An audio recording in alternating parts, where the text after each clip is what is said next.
You know, in just about any local debate here in Connecticut, there's one question that always seems to pop up. When it comes to the big stuff, like zoning, who's really calling the shots? Is it the state capitol in Hartford, or is it your local town hall? This gets right to the heart of the matter, state versus town control. And the answer? Well, it's buried deep in Connecticut's history and its laws. So let's make this personal for a second. Think about your own town. You've seen the debates, right? New housing, a new business, saving open space. Who do you think is really in the driver's seat for those decisions? Because as we're about to find out, the answer a lot of people give isn't actually the right one.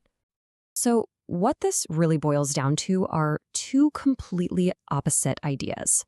On one side, you've got the idea of state supremacy, basically the belief that all power starts with the state and trickles down to the towns.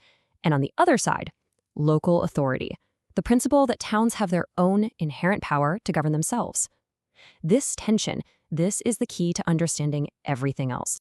Okay, so let's get into the big one. You've probably heard this tossed around in a town meeting or online, the claim that Connecticut is a Dillon's Rule state. It's the number one argument people use to say the state can just step in and override local zoning. But here's the question. Is that actually true? Let's dig in.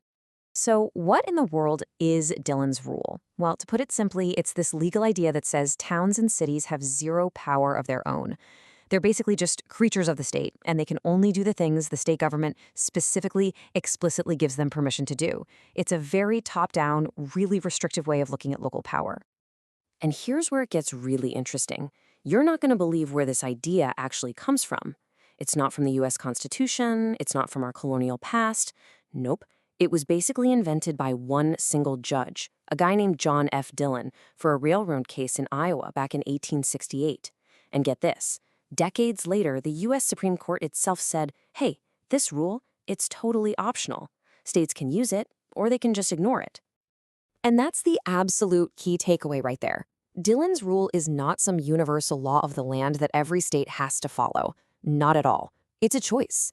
It's a legal philosophy that a state can decide to adopt or, and this is important, decide to reject. Which really makes you wonder, right? Why on earth would a legal idea cooked up in the 1860s in Iowa to deal with a railroad dispute have anything to do with how Connecticut governs itself today? Well, as you're about to see, it doesn't. Because you see, Connecticut's story is the complete opposite. Our state wasn't built on the idea of state supremacy.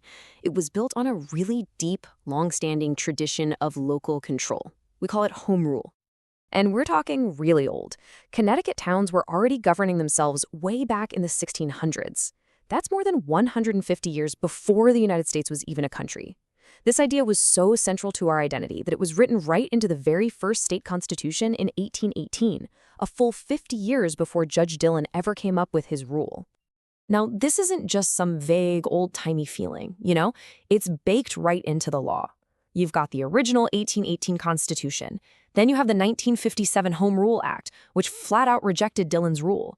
And you can even see it in the state statutes today that give zoning power directly to the towns. But if you want the absolute, undeniable proof that this Dillon's Rule claim is a myth, you just have to look at the state constitution itself. It doesn't just ignore the rule. It actually lays out the exact opposite principle. Right here in Article 10th of the Connecticut Constitution, this is the smoking gun. It says, and I'm quoting, "All grants of municipal authority shall be liberally construed in favor of the town." What does that mean? It means that if there's ever any doubt about who has the power, the law says you have to lean in favor of the town, not the state. I mean, look at this. You can't get more black and white. Dillon's Rule says you must narrowly restrict what a town can do. The Connecticut Constitution says you do the exact opposite. You broadly interpret power in the town's favor. These two ideas just cannot exist in the same place. And hey, don't just take my word for it. The state's own Supreme Court has backed this up time and time again. In case after case, they've made it clear. Zoning is a local legislative job, towns have broad authority, and the courts should defer to what the local folks decide. The highest court in our state consistently comes down on the side of home rule. All right, so we've looked at the history, we've looked at the Constitution, we've looked at the court cases. So what's the final verdict on this claim that Connecticut is a Dillon's Rule state? Well, the answer is about as clear as it gets. Let's just put it all on the table, side by side. It makes it crystal clear. Dillon's Rule, it came from an Iowa judge in 1868. Connecticut Home Rule, it's rooted in our own history since the 1600s. Under Dillon's Rule, power is top-down and super restricted. Under Home Rule, power belongs to the town and is interpreted broadly. So what's the final score? Dillon's Rule has been legally rejected in Connecticut, while Home Rule is literally the law of the land written right into our Constitution. So there you have it. The verdict is in. The claim that Connecticut is a Dillon's Rule state is just, well, it's wrong. It's historically false. It's legally inaccurate. Every single piece of evidence points in the exact opposite direction. And that really brings us to this powerful idea. Home Rule isn't some kind of loophole or a technicality. It is the government.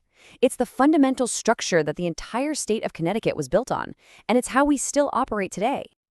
So we'll leave you with this to think about. Now that you know that local control isn't just a tradition, but the actual legal foundation of our state, how does that change the way you see the debates happening right in your own community? What does it mean for the future of your town? Definitely something to consider. Thanks for joining us.